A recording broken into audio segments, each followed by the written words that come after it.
wangala ayi Katonda kumakabaka.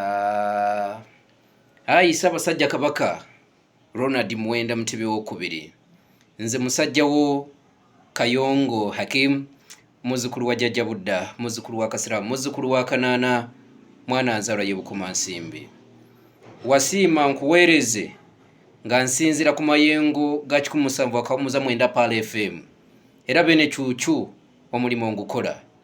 Njagadde mpitire wano nkwozeeyoze okutuuka ku matikkiro ago ag'omulundi ogwa 31.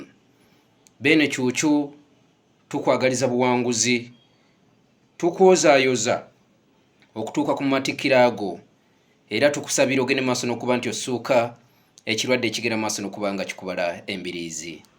Bene cuucu wangaala, obubaka bw'otuwadde tubuwulidde era tubutegedde. Wangaala Ayi Ssaabasajja Kabaka, wangaala bene cuucu.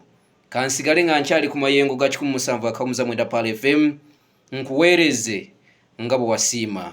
Nze musajja wo Kayongo Hakim.